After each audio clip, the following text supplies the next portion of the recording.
the abstract, the objective here we want to design a planar antenna to reduce the radar cross-section RCS of fighter jets that will enhance stealth technology. The key features is we look at the materials, the geometry, the metamaterials, the electromagnetic band gap, and the conformal antenna of the structural antenna. So the performance we evaluate with CST Studio Suite 2024, which will show significant RCS suppression at varied incidence angles.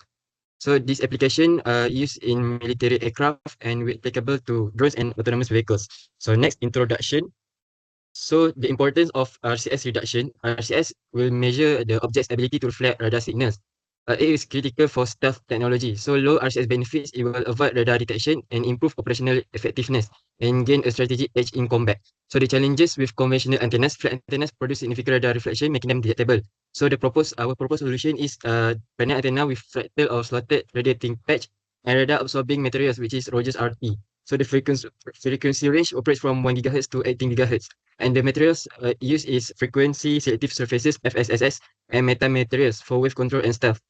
Next, the testing is evaluated with CST Studio Suite 2024, and we look at the RCS suppression under real-world conditions.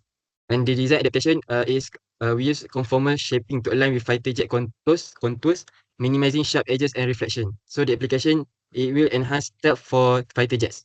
Next. So for next chapter will be literature review, which basically we search for external resources for additional information regarding radar cross-section reduction and any related information.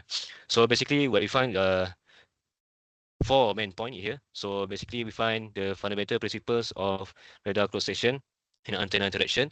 So how we determine the interaction between the antenna and the corresponding radar signature.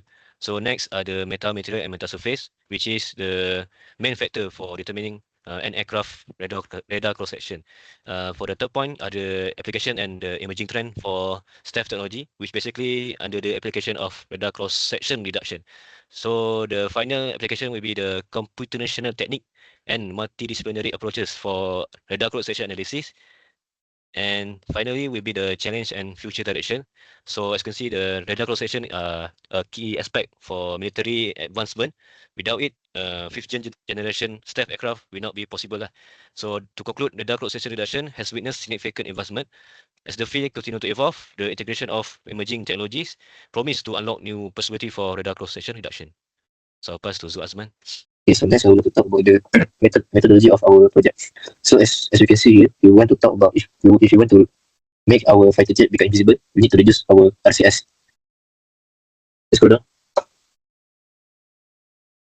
So there are three key features here. The first one is the embedded design. So for this one, we choose the planar antenna.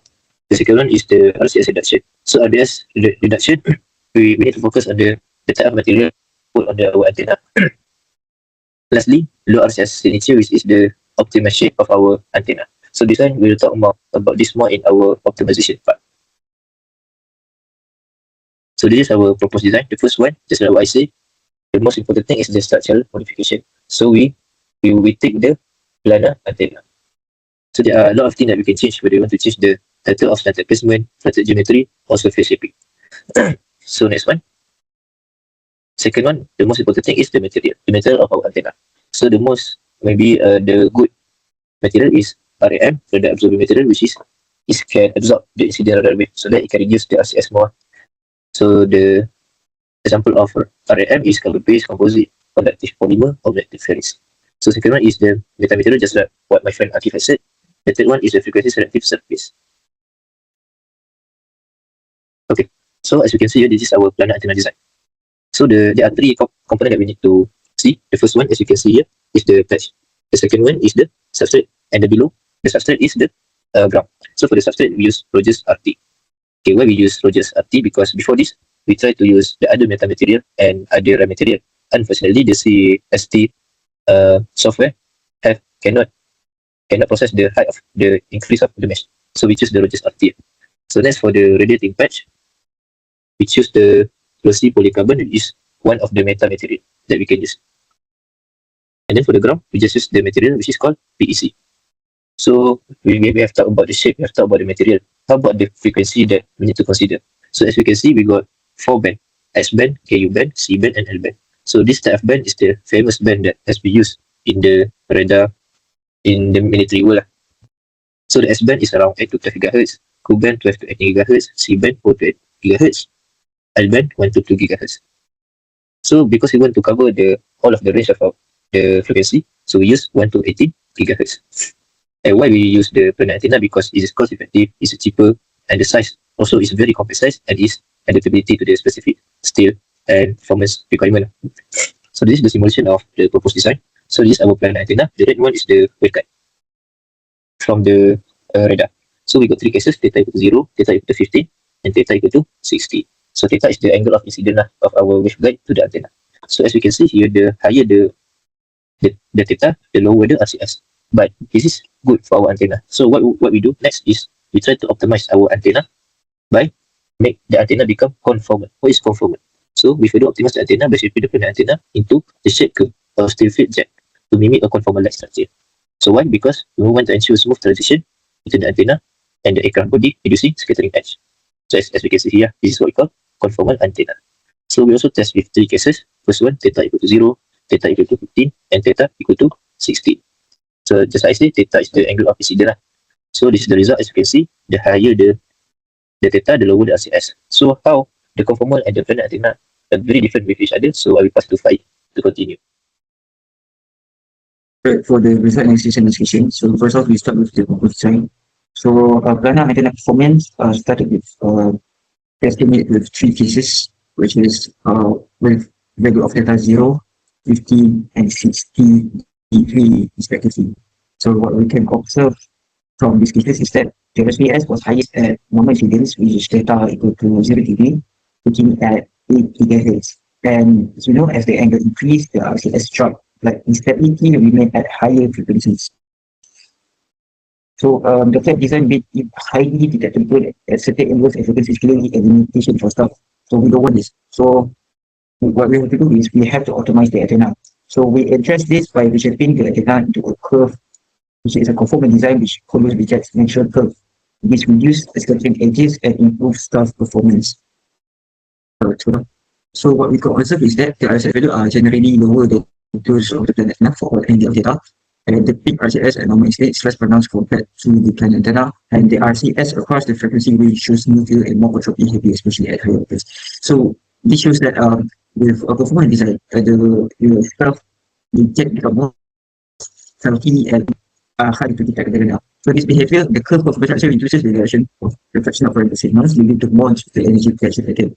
Hence, it minimizes the detection at wide range of angles. So for the next part is the planar antenna with a conformal antenna.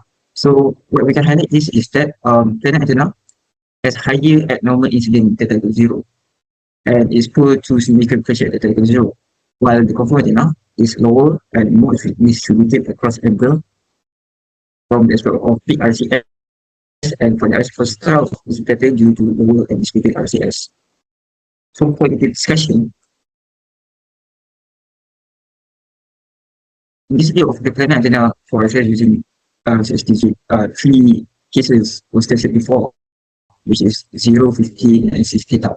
And from the discussion, both it can be observed that the planar antenna shows the highest RCS at normal incidence, which is theta equal to 0, beginning at around 80 GHz.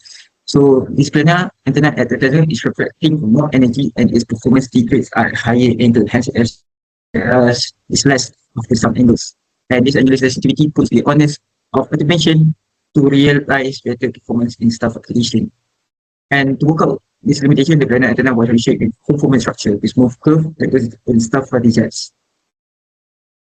So we also integrated with materials and metal surface that stated before. And why we choose this is because they have 3 or 4 points. First off is high value electromagnetic properties. Second is thin and lightweight. Third is the versatility. And fourth, and fourth is floating ability. And for the conclusion, the optimized conformal antenna combined with materials and metal surfaces dramatically improves staff performance.